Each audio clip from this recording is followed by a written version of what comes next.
सब बदल सब।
ओके, रेस्ट एंड स्प्रेड की सबने प्रैक्टिस कर ली घर पे?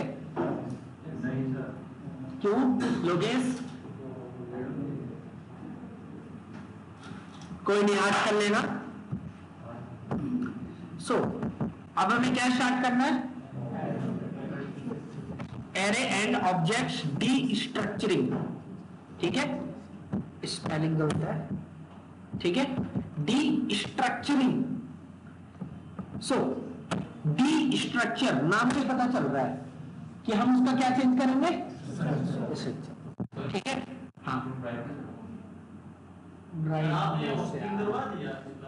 होस्टिंग, हाँ वो उसमें करवा दिया था मैंने। क्या होता है लेट वेयर वर्सेस कॉन्स्ट जब करा रहा था मैं। कोई नहीं, मैं बता दूंगा, 2 मिनट बता दूंगा। ठीक है,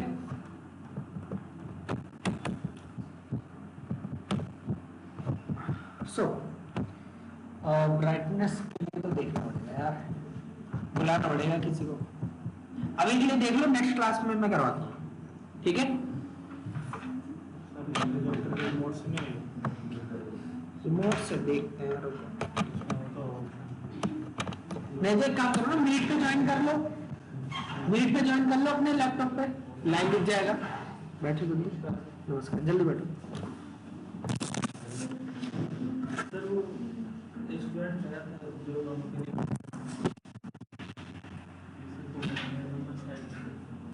ठीक है, उससे बोलो मेरे को हाई लिख के भेज दो, मैं कर दूँ।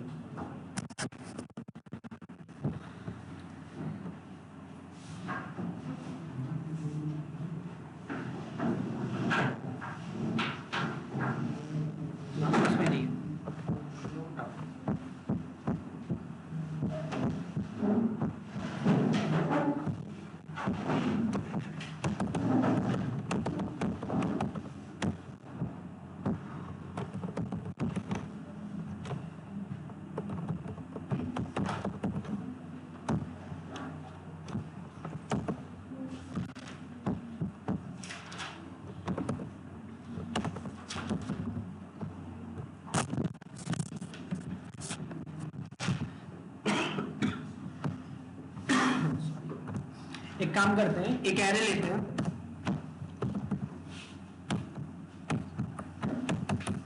एक काम करते हैं, कुछ रैंडम नंबर जनरेट करवा लेते हैं।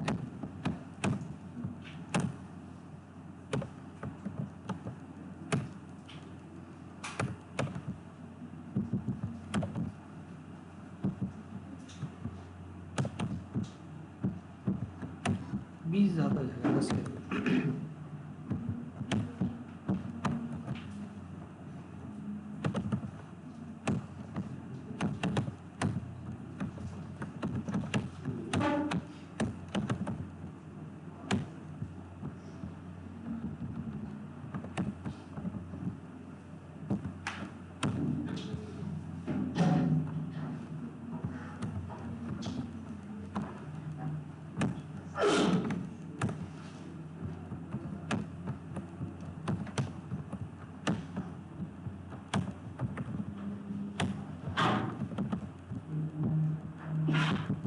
सिंगल स्टेटमेंट के लिए कर्ली ब्रैकेट की नीड नहीं होती, ध्यान रखना। ठीक है, अगर एक ही लाइन का कोड है तो लूप के अंदर या इफ एल्स के अंदर आपको कर्ली ब्रैकेट की नीड नहीं होती। ठीक है, ये कौन है अब बात कर रहा? माही, यहां ध्यान दो।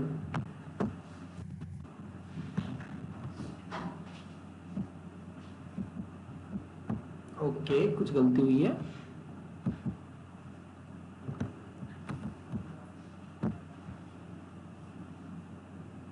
मैथ डॉट रैंडम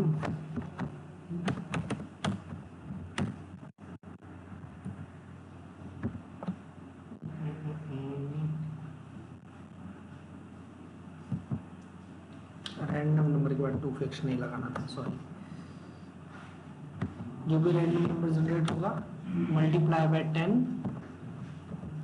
उसके बाद टू फिक्स्ड 0 प्लस 1। ठीक है, परफेक्ट परफेक्ट। 4 3 3 6 9 और ये 10। ठीक है, सो ये दिख रहा है सबको? ठीक है, एक एरे लिया जो कि शुरू में क्या था, एम्प्टी। ठीक है, अभी इसके अंदर कोई भी वैल्यू नहीं है। हमने बोला ARR डॉट पुश। क्या पुश करना है हमें पता है मैथ के अंदर एक रैंडम नाम का फंक्शन है, ये 0 से लेके 1 के बीच में कोई भी एक रैंडम वैल्यू देता है पॉइंट में। ठीक है, कोई भी एक रैंडम वैल्यू देता है। आपको पता होगा प्रोबेबिलिटी 0 से 1 के बीच में होती है हमेशा। ठीक है, अगर लेट एक बॉक्स है, उसमें मैंने 10 अलग अलग कलर की बॉल डाली है, मैं आपको एक चांस दे रहा हूं कि एक बॉल पिक करो, उसकी प्रोबेबिलिटी कितनी है? 1/10। ठीक है, 1/10। ठीक है, तो ऐसे ही यहां पे जो है ना, इसकी प्रोबेबिलिटी होती है कहां से कहां तक, 0 से 1 के बीच। कोई भी एक रैंडम नंबर यहां पे जनरेट हो जाता है पॉइंट में। अब आपको जो नंबर जनरेट करना है वो कहां से कहां तक के बीच में चाहिए, वो आपको बताना पड़ेगा। मैंने मल्टीप्लाई किससे किया है? 10 से। तो 0 से लेकर 9 के बीच में कोई भी एक रैंडम नंबर ये जनरेट कर देगा, 0 से 9 के बीच। ठीक है, और वो 0 to 9 जो है जनरेट होगा, ये पॉइंट में होगा। बाय डिफॉल्ट ये किस में होगा? पॉइंट में होगा। आप देख लो, अगर मैंने वो 2 फिक्स नहीं लगा रखा तो क्या हो रहा है, देख रहे हो? 2 पॉइंट समथिंग, 4 पॉइंट समथिंग करते करते 10 वैल्यू आ रही है। ठीक है, तो ये पॉइंट में है। क्लियर? पॉइंट को हटाने के लिए हमें पता है हमारे पास कुछ फंक्शंस है। ठीक है, जैसे कि 2 फिक्स्ड, वो क्या करता है, इसको जो भी ये पॉइंट वैल्यूज है ये सारी हटा देगा, और मैंने जितना बोला है उतने के बाद, मैंने अगर 0 लिखा है सारी पॉइंट वैल्यू हटा देगा। अगर 2 लिख दिया तो पॉइंट के बाद और 2 डेसिमल प्लेस तक ही रखेगा। एक्सेप्ट नहीं हो पा रहा। एक तो इसमें पता नहीं क्या होता, वॉइस भी नहीं आती। एक नहीं, बहुत है। एक मिनट।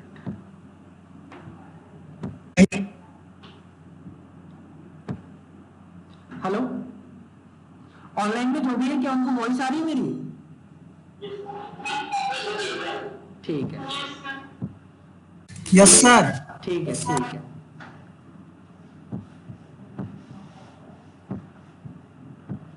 सो एक रेमनेंट नंबर ये क्या करता है, जनरेट करके दे देता है पॉइंट में। तो हमें क्या करना है, 2 फिक्स्ड, उसके बाद बता दो कितने डेसिमल प्लेस तक आपको चाहिए। हमें तो एक भी नहीं चाहिए, दैट्स व्हाई मैंने क्या दे दिया, 0। आप लोग यहाँ पे अगर 2 लगाओगे तो क्या होगा वो देखो जरा, देखो 5.77, उसके बाद 1.54 और बाकी वैल्यूज। हर बार देखो रैंडम नंबर जनरेट हो रहा है। आप लोगों को क्या लगता है ओटीपी में क्या लॉजिक लगा होता होगा? ये जब भी आप कोई कीज देते हो, देखते हो उसकी नंबरिंग चेंज हो जाती है, उसमें क्या लॉजिक लगा होगा? ये लगा होगा। ठीक है, ऐसी लॉजिक बनते हैं। क्लियर सबको? मैच कैसे करता है? मान लो रैंडम नंबर तो जनरेट करता है, हाँ। अगर यहाँ रॉन्ग डालते हैं कुछ भी, हाँ। सो एरे ऑफ ऑब्जेक्ट मैंने बताया था,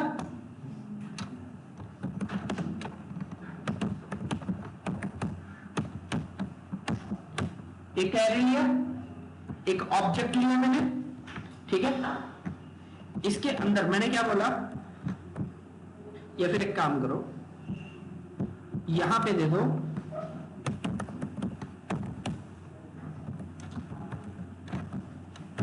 कोई भी क्वेश्चन,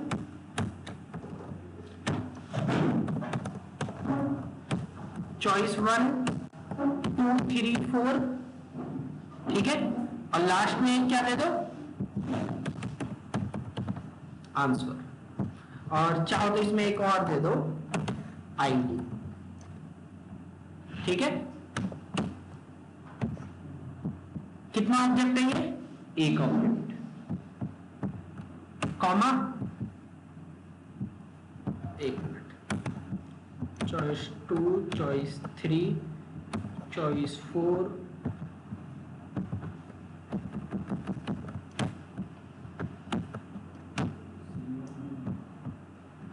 ठीक है, कॉपी,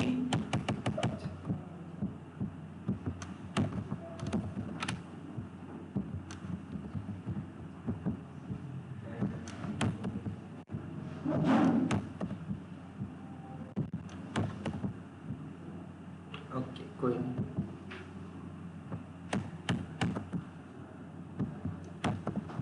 तो 1 2 3 4 5 6 और ये 7, एक एरे के अंदर कितने ऑब्जेक्ट डाल दिए, क्या करेगा आप लोग, लोकेश क्या करो,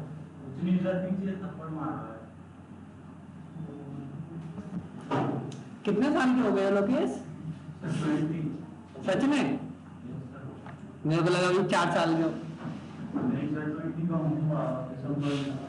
ठीक। सुनो, एरे के अंदर ऑब्जेक्ट्स आ गए, ठीक है। अब आप चाहे जितना यहां पे स्टोर करो, ठीक है, जितने भी क्वेश्चंस हैं, आंसर है, सब इसमें स्टोर कर लिया। अब लूप लगा के एक एक करके निकाल लो और उसको प्रेजेंट कर दो, खत्म काम। और करना क्या है इसमें, एक काम करो छोटा सा,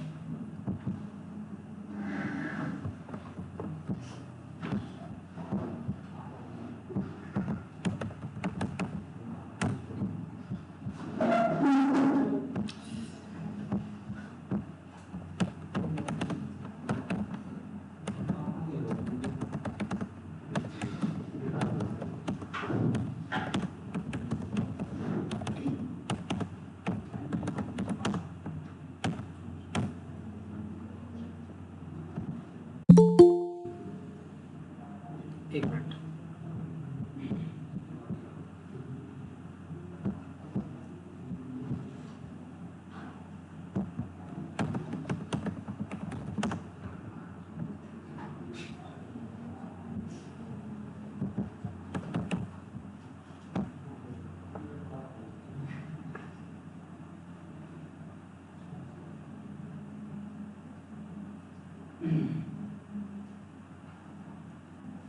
इससे घटिया वो नहीं दिखा मैंने अब तक जल्दी से।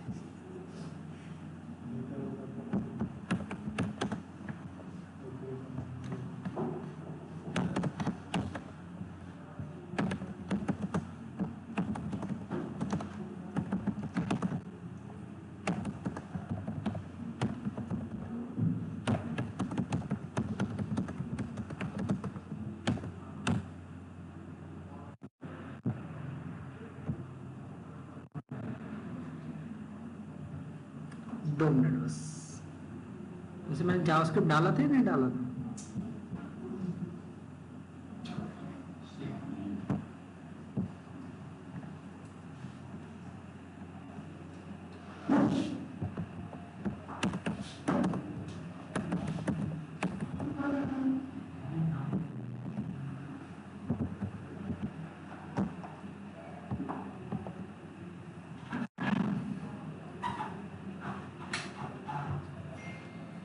सर दिख नहीं रहा।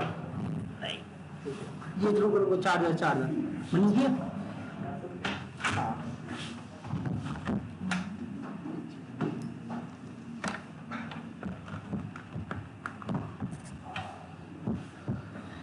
मनीष जी लाइट बंद कर दो। कोई नहीं, मैं करवा लूंगा, छोड़ो। सुनो, सर पीछे से दिख नहीं रहा सर। अब दिख रहा है? अब दिख रहा है। ठीक है। सुनो, हमारे पास इतना टाइम तो था नहीं कि एक एक करके हम लिखें सारे क्वेश्चन आंसर जितने भी हैं। देखिए जरा, यहाँ पे क्या है, एक एरे है, एरे के अंदर पहले ऑब्जेक्ट में क्या है, क्वेश्चन है, 4 चॉइसेस है और उनका क्या है, आंसर। ठीक है, अब सारा का सारा डेटा जो है एरे ऑफ ऑब्जेक्ट में पड़ा हुआ है। यूजर यहाँ पे जो है क्या करेगा, आप इन सब मतलब सॉरी एरे ऑफ ऑब्जेक्ट में से डेटा निकालोगे, एचटीएमएल में प्रेजेंट करोगे यूजिंग जावास्क्रिप्ट। वहां पे यूजर जो भी अपनी चॉइस देगा आपको वहां पे मैच करनी है कि यूजर ने जो भी अपनी चॉइस सिलेक्ट की है क्या वो उस आंसर से मैच कर रहा है या नहीं। अगर कर रहा है तो उसमें एक वेरिएबल बनाना कि तो सही कितने हैं, ठीक है, उसी को प्लस प्लस करते रहो। तो सर वो हमें रैंडम दिखता है पर वो उतना सारा डेटा पड़ा रहता है। एग्जैक्टली ये पूरा पड़ा रहता है भाई, ये तो बहुत कम डेटा है। असली डेटा दिखाऊं, ये तो बहुत छोटा डेटा, मैं जो भी दिखा रहा हूं वो भी एक तरीके से छोटा ही है।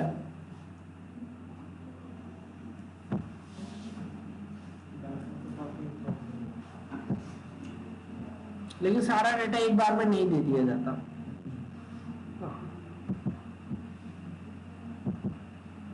इसमें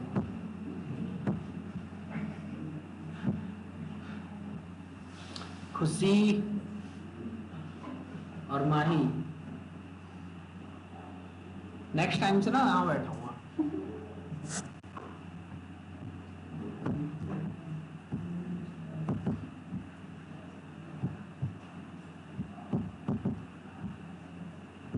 पता नहीं कहाँ रखा है, 1 मिनट मिल जाएगा। जावास्क्रिप्ट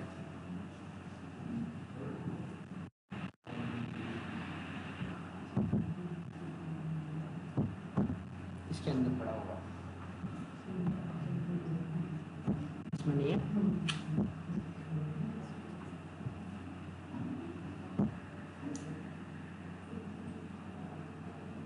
रिएक्ट में पड़ा हुआ ये 6 के अंदर, ये मिल गया।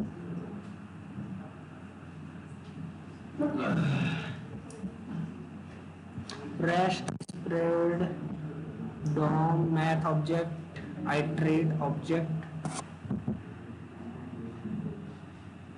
नहीं, ये नहीं है। जेएस ऑब्जेक्ट ये तो छोटा है। ये देखो, ये दिख रहा है, लाइन नंबर क्या है ये,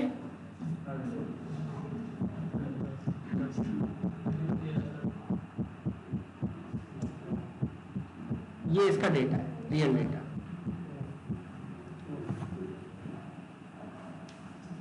ये असली डेटा और ये ओरिजिनल डेटा है। ठीक है, ये कंपनी की क्या नाम था, एआई करके कुछ था, उस छतरपुर में कंपनी थी, उसने जो है मेरे को उसके जो भी डेटा है उसको जो है फॉर्मेट करने के लिए दिया था। ये उसका ओरिजिनल डेटा है कि कहाँ कहाँ पे उसके वेयर हाउसेस अवेलेबल है, नाम क्या है, आईडी क्या है और किस किस स्टेट में है।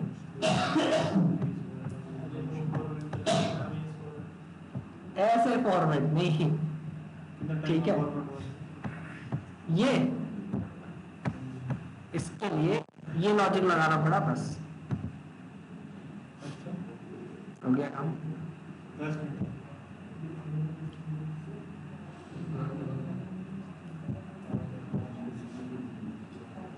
ठीक है, और इसका असली डेटा कहीं और पड़ा होगा, ये रहा। अब रिस्पॉन्स इस तरीके का था, फिर इसको सही करके फॉर्मेट करके हमें ऑब्जेक्ट में देना था और रिक्वायर्ड क्या था इन्हें, वो चीज। देख रहे हो, ये असली डेटा है। ये तो छोटे मोटे डेटा तो कुछ नहीं है, 5-5, 10-10 उसके क्वेश्चन आंसर के, ठीक है। असली डेटा ये होते हैं।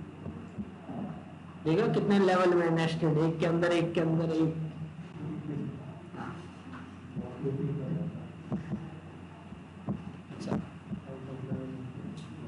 जरा सोचो, ऑब्जेक्ट के अंदर, फिर उसके बाद एक की, वैल्यू में एक एरे, वैल्यू के अंदर जो एरे है उसके अंदर भी एक ऑब्जेक्ट, उस ऑब्जेक्ट के अंदर फिर से एक एरे, फिर उसके अंदर ऑब्जेक्ट, फिर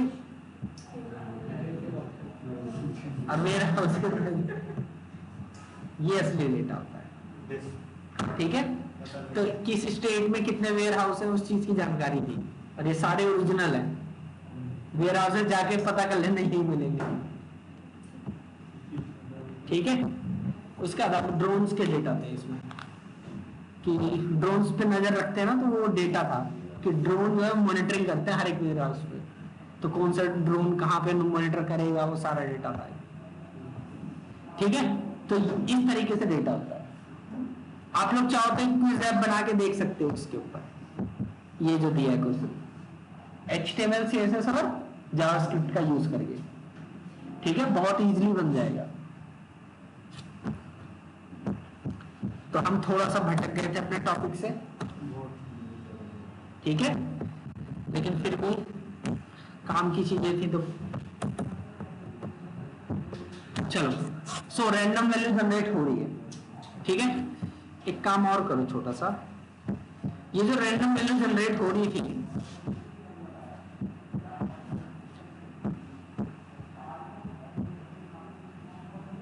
ये देख रहे हो, ये जो नंबर जनरेट हो रहे हैं, पहली बात तो इसे 0 से करो।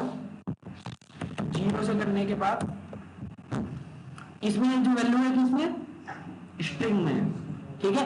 और जो नंबर जनरेट हो रहा है वो 0 to 9 हो रहा है।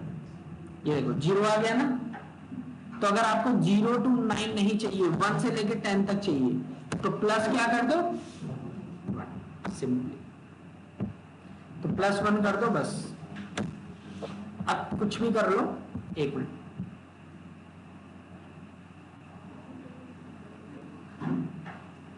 ओके।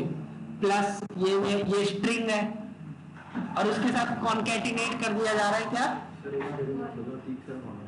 एसी का रिमोट कहाँ है, देख लो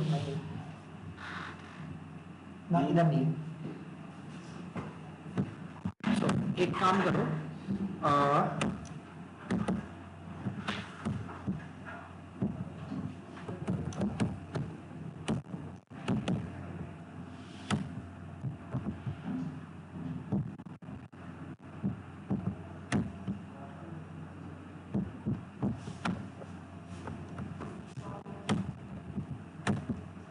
परफेक्ट।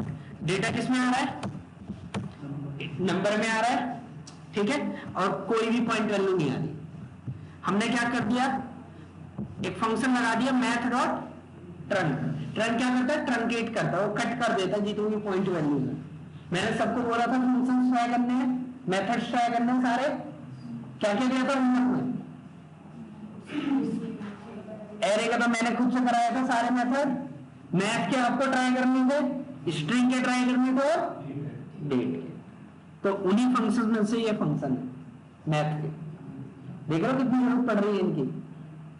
सो तो कोई भी रैंडम नंबर जनरेट हो गया, अब हमें क्या करना है वो देखो। मैंने कहा लेट, इसका नाम दे देता हूं मैं num1 equal to ARR। ARR मतलब कि एरे। तो इस एरे में से वैल्यू अगर आपको निकालनी है तो आप लोग क्या करोगे, पहले तो आप जो है डायरेक्ट इंडेक्स से ही काम कर सकते हो, एरे के इंडेक्स से काम कर सकते हो, ठीक है, कि एरे की किस वैल्यू पोजीशन पे क्या वैल्यू है। फॉर एग्जांपल ये एरे है,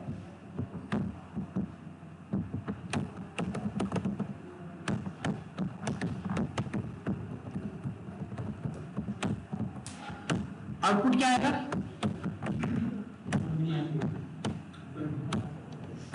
20 आ जाएगा, ठीक है। अब मैं बोल रहा हूं लेट वैल्यूज इक्वल टू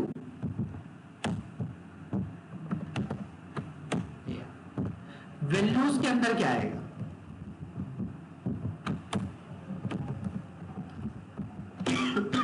हमने कहा एरे में से एक एक वैल्यू लो, सबको पलट दो किसके अंदर, वैल्यूज के अंदर। तो अब सारी वैल्यू अगर एरे में से निकाल के दे दिए तो वैल्यूज के अंदर सारा पूरा जितने वैल्यू के अंदर वो आ चुके होंगे।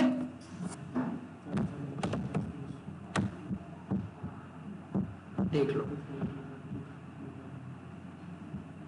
ठीक है। एक मिनट, पहली बात तो ये हटाओ,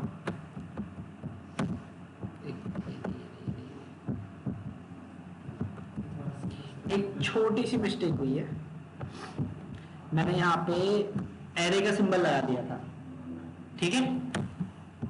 इसका मतलब क्या होता है, डी स्ट्रक्चरिंग। इसका मतलब क्या होता है, डी स्ट्रक्चरिंग।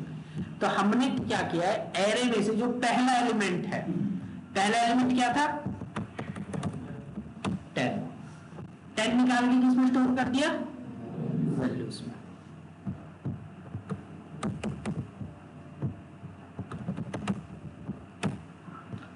अब वैल्यूज में कितना है, सारी, ठीक है। ये कौन सा ऑपरेटर है, इसे क्या बोलेंगे, रेस्ट, ठीक है। स्प्रेड क्यों नहीं बोलेंगे,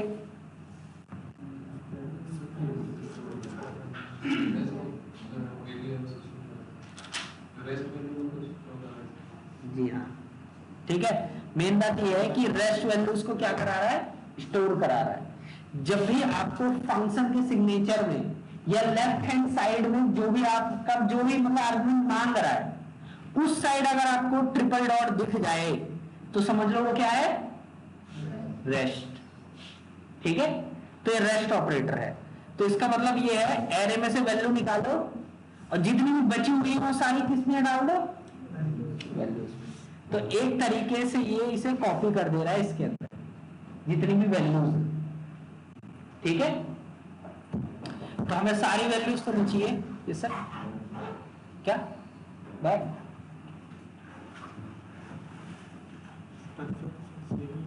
क्या, हाँ अभी, अब देखो जरा, अब मैंने बोला यहां पे, इसे कमेंट मारो,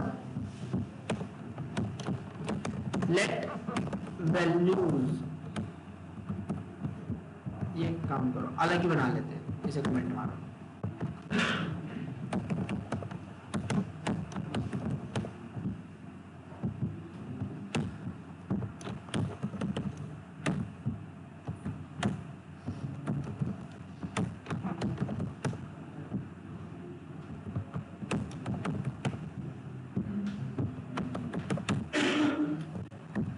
देखो हमने बोला एरे में से 10, 20, 30, 40, 50 था, हमने बोला एरे में से वैल्यू निकालो।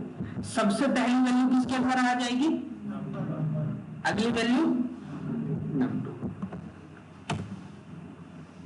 कितना है आउटपुट, 10 और 20।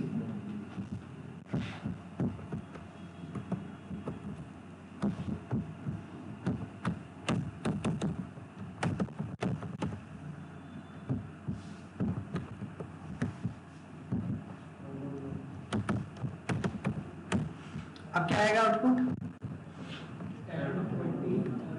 नम 1 में 10, नम 2 में कितना आएगा 20, बाकी बचे हुए वैल्यूज, ठीक है। देखो नम 1 में 10, नम 2 में 20, बाकी बचे हुए वैल्यूज में। क्लियर सबको, ये क्या कर रहा है, नंबरिंग उठा रहा है कि जिस सीक्वेंस में लगा हुआ है उसी सीक्वेंस में से वैल्यू निकाल के इसके अंदर यहां पर डाल दे रहा है। अब जरा ये देखिए,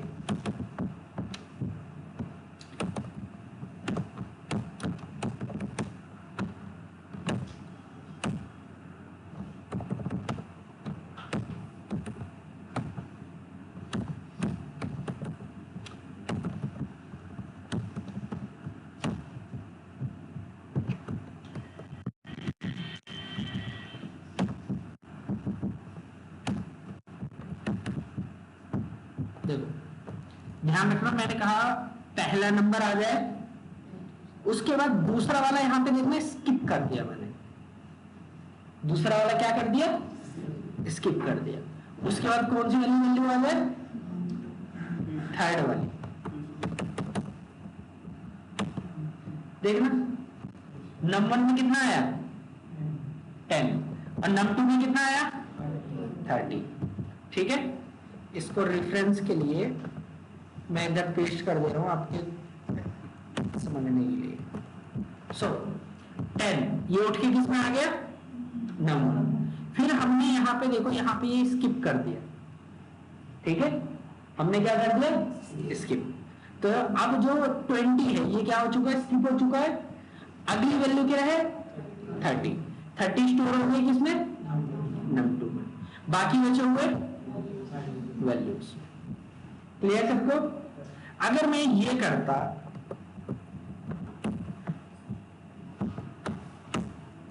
तो क्या आता,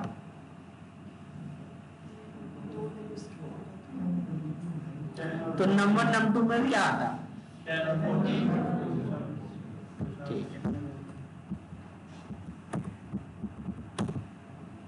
क्या ये 10 और 40, बाकी बचा हुआ वैल्यूज। ठीक है, तो इस तरीके से आप एरे के अंदर से वैल्यू निकाल सकते हो।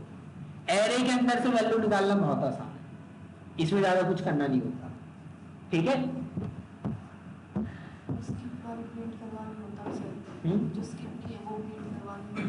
तो स्किप कर ही क्यों लोगे। ठीक है, तो आप डायरेक्ट यूज कर लो वैसे। चलो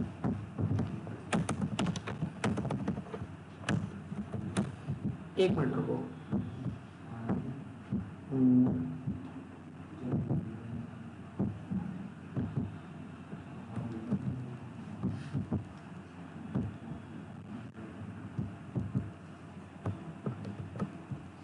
मैंने एक ऑब्जेक्ट उठा लिया है।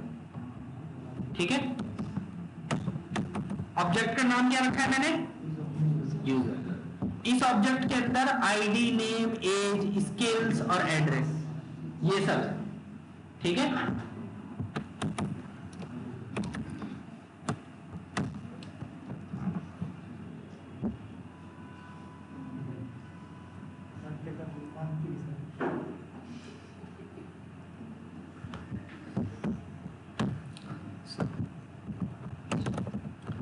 ठीक है। सो यूजर्स है, इसको कमेंट मारो भी। मैंने कहा लेट, यहां पे अब मैं यूज करूंगा ऑब्जेक्ट डिस्ट्रक्चरिंग। अब यहां पे इंडेक्स तो होता नहीं है ऑब्जेक्ट में, ऑब्जेक्ट में इंडेक्सिंग नहीं होती ना एरे की तरह। यहां पे जो वैल्यूज आती है क्या आते हैं, की एंड वैल्यू पेयर में। वैल्यू कैसे आती है, की और वैल्यू पेयर में। अगर मैं क्या, हाँ ये पूरे ऑब्जेक्ट है, उसके अंदर से आप जो है क्या निकालना चाह रहे हो। मैं बोल रहा हूं मेरे को उस पूरे ऑब्जेक्ट में से नेम चाहिए, सिर्फ लॉग नेम। ठीक है, रन।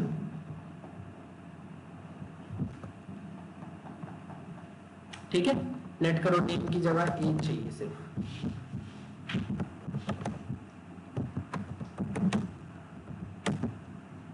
ठीक है, जनरली क्या होता है ना, जब भी जो ऑब्जेक्ट है जरूरी है कि उसमें सिर्फ एक ही वैल्यू हो।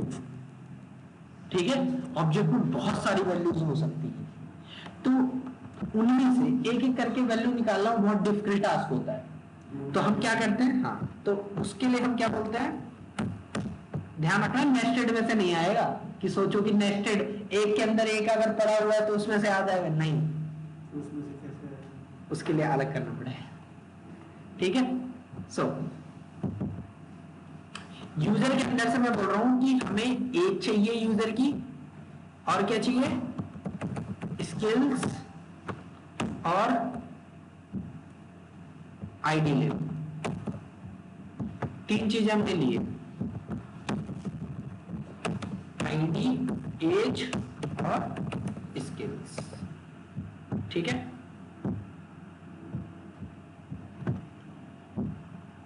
देखो ये आईडी थी, ये एज थी और ये स्किल्स। तो इस तरीके से आप जो है क्या कर सकते हो, ऑब्जेक्ट के अंदर से बस की बताओ, वैल्यू आपको मिल जाएगी खुद से। ठीक है, बस की बताओ, आपको क्या मिल जाएगी, वैल्यू।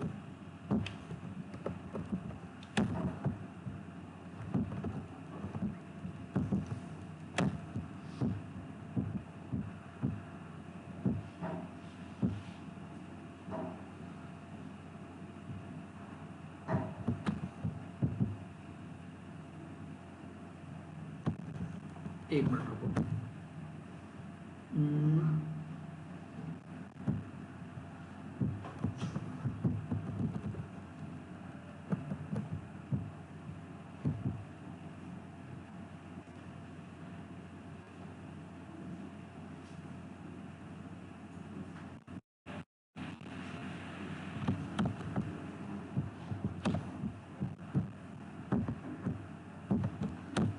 इसको एज इट इज रहने दो, नया बना लेंगे।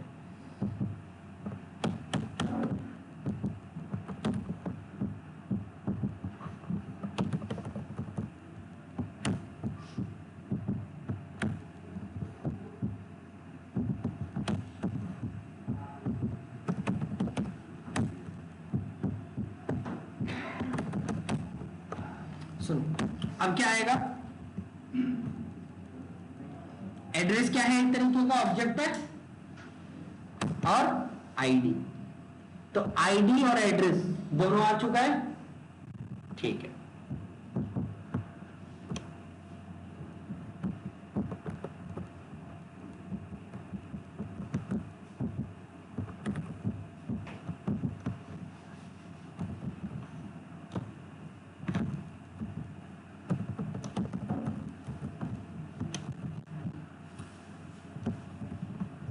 एड्रेस के अंदर से हमें क्या निकालना है, city, log ID comma city, CLS। देखो ठीक है, तो आपको यहां पे उसकी क्या बतानी पड़ेगी, की। फिर उस की के अंदर से उसके कौन सी वाली की चाहिए, नेस्टेड वाली। हाँ जी, ठीक है। तो इस तरीके से अगर ऑब्जेक्ट के अंदर ऑब्जेक्ट पड़ा हुआ है तो आप डेटा निकाल सकते हो। क्लियर सबको? जैसे अभी सिटी निकाला है, ऐसे आप पिन कोड निकाल लो या जो मन चाहे वो निकाल लो। तो यहां तक हो जाएगा सबसे, ठीक है। ऑब्जेक्ट के अंदर तो होता है कि उससे आप निकाल सकते हो, कोई दिक्कत नहीं है। एरे के अंदर से जो हमारा स्किल्स है,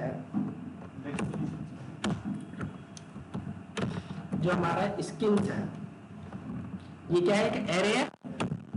ठीक है, पहले कहीं और लिखा है क्या, स्किल्स नहीं, ठीक है।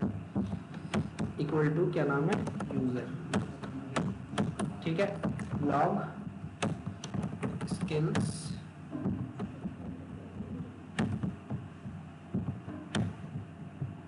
और एक चीज और टेस्ट करना था, वेट।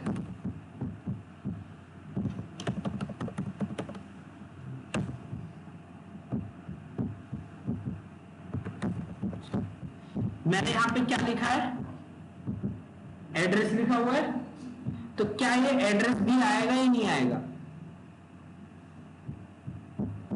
क्या लिखा हुआ आ रहा है, क्योंकि ये की बन चुका है।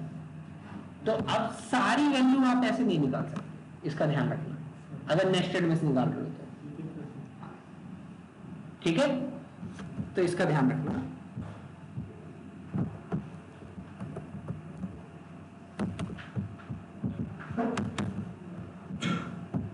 चलो मारो इसे। अब जो स्किल्स निकला है, स्किल्स एक तरीके का एरे है, ठीक है। अब हमें क्या करना है, इस एरे के अंदर से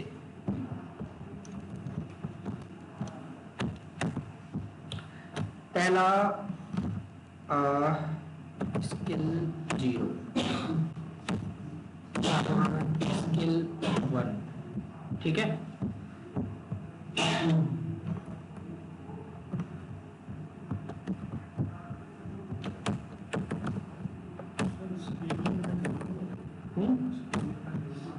नहीं, ये तो वेरिएबल का नाम है ना, वेरिएबल का नाम कुछ भी रख दो, ठीक है। आप रख दो डेटा 1, डेटा 1, डेटा, ठीक है।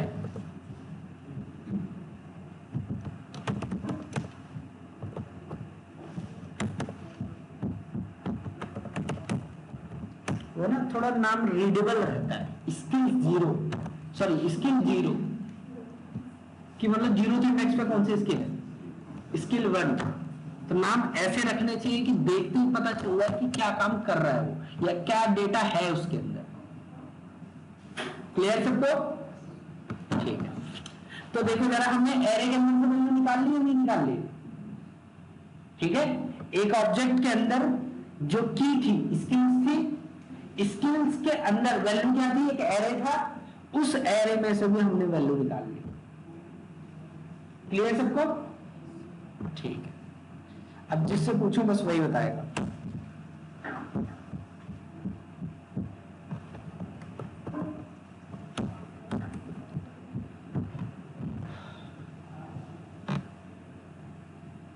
हाँ, जो सबसे ज्यादा सॉल्व कर रहा था, Lokesh, Lokesh, yes sir. Output क्या आएगा? और मैं ऑब्जेक्ट दिखा रहा हूं, ये ऑब्जेक्ट है आपका, ये ऑब्जेक्ट है आपका, ठीक है। और उसके अंदर से हम ये डी स्ट्रक्चर कर रहे हैं।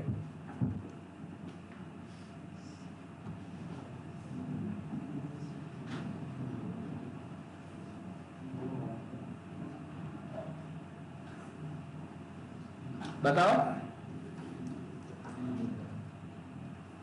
माही,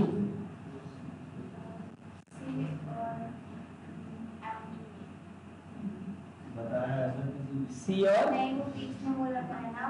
अरे वो बोल रहा है खुशी ने बताया है, मैं बता तो नहीं। कोई नहीं। सी और नहीं, ठीक है।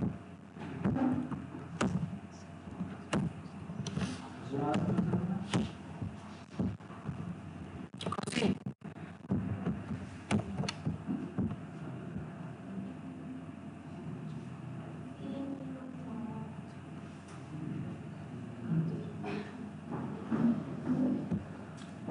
ठीक है। सी मेन स्टैक और जावा फुल स्टैक क्या आ रहा है? पहले तो ये तो दूसरी दिक्कत है, ठीक है। दूसरी दिक्कत है क्योंकि ये यहाँ, ठीक है, दिक्कत आनी नहीं चाहिए थी, आता वही। अगर ये डाटा का जो इंडेक्स 0 से उठा रहा है या 1 से? एक मिनट, जाहिर सी बात है 0 से एरे है, एरे तो 0 से उठाएगा ना। जो पहली वैल्यू है, पहली वैल्यू 0 होगी, तो वो जो है उसको निकाल के यहाँ पे डेटा 1 में डालना है। 1 लगाया है वो। 1 से कोई मतलब नहीं है, वो तो नाम है बस वेरिएबल का, ठीक है। एक्सपोजिशन से वेरिएबल क्रिएट करना। ये वेरिएबल उसकी नंबरिंग के अकॉर्डिंग उठा रहा है, ठीक है।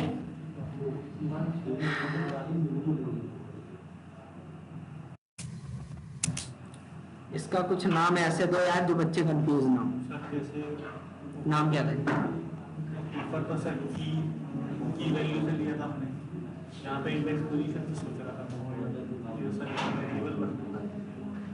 एक काम करो, इसका नाम दे दो ए बी और सी।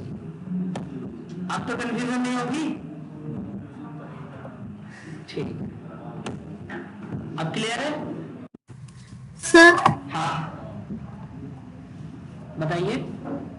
सर एक चीज पूछनी है कि हम कंसोल में क्यों डिस्प्ले करवाते हैं? देखो एक्चुअली आप फ्रेमवर्क पे काम करोगे, जी ठीक है। तो फ्रेमवर्क में मेन बात ये होता है ना कि जो कंसोल पे आप लोग कर रहे हो वो आपको बार बार ब्राउजर में जाके स्विच नहीं करना पड़ रहा, ओके ठीक है। और वेब ब्राउजर वाला भी मैं पहली क्लास में बता चुका हूँ। ये देखो जरा कि वेब ब्राउजर में कैसे स्क्रिप्ट टैग लिख के सारा काम किया जाता है। जी सर। चलिए सो यहाँ तक क्लियर सबको? ठीक है। जल्दी से फंक्शन, इसका नाम दे देते हैं कुछ भी, test4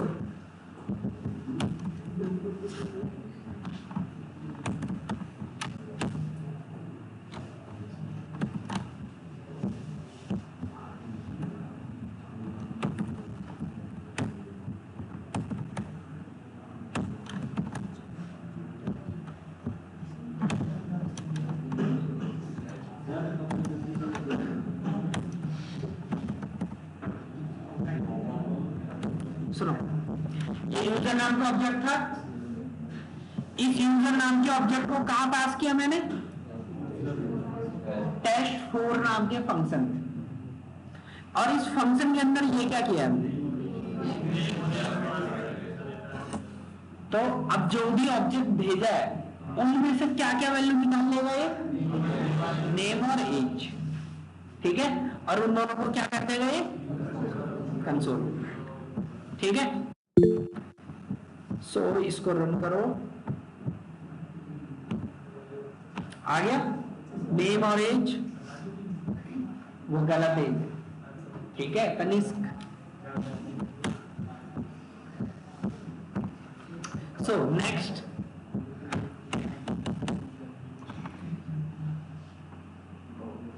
कुछ भी नाम दे दो।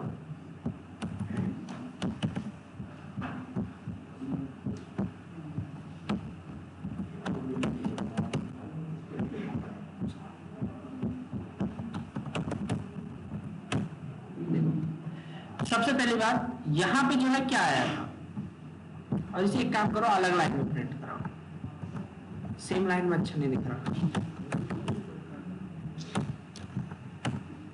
Perfect, CLS. सुनो, पहली वैल्यू क्या आई थी? नाम और एज। ARGS के अंदर क्या आया? रेस्ट, मतलब कि बच्चा हुआ। तो क्या इस ऑब्जेक्ट के अंदर नेम और एज आया है? ठीक है। तो इस तरीके से आप ऑब्जेक्ट में से जो भी वैल्यूज हैं उनको डिस्ट्रक्चर कर सकते हैं, ठीक है। तो यही था आपका एरे डिस्ट्रक्चरिंग और ऑब्जेक्ट डिस्ट्रक्चरिंग, ठीक है। एक छोटा सा और लास्ट प्रोग्राम बस, इसलिए तो बोला है लास्ट प्रोग्राम, और वो भी बहुत छोटा सा।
इसका आउटपुट क्या आएगा?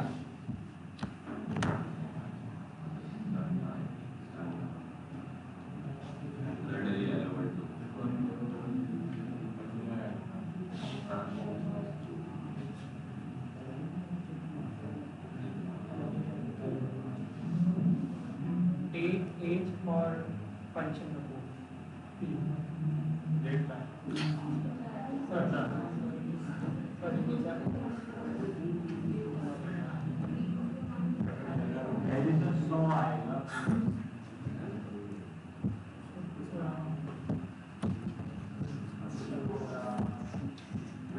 ठीक है, So कोई वो मेरी मिस्टेक थी। ठीक है, 100 और हेलो वर्ल्ड 2। हमने यहाँ पे क्या बोला है, एक ऑब्जेक्ट था जिसका नाम क्या था, माई ऑब्जेक्ट, जिसमें की थी डेटा और उसकी वैल्यू कितनी थी 100, और 3 फंक्शन पड़े हुए थे। ठीक है, हमने बोला इस ऑब्जेक्ट के अंदर से हमें क्या निकालना है, एक डेटा, और कौन सा फंक्शन निकालना है, ग्रेड 2। ठीक है, और ग्रेड 2 को हमने यहाँ पे क्या कर दिया, कॉल कर दिया। ठीक है, तो इस तरीके से आप लोग क्या कर सकते हो, एरे में से, सॉरी एरे बोल रहा हूं, ये ऑब्जेक्ट है, ऑब्जेक्ट के अंदर से डी स्ट्रक्चर कर सकते हो, जो जो जरूरत है वो डेटा निकाल सकते हो, और रिएक्ट में यही सबसे ज्यादा यूज हुआ। क्लियर सबको? ठीक है, हाँ, अब बस अटेंडेंस मार्क कर लूं।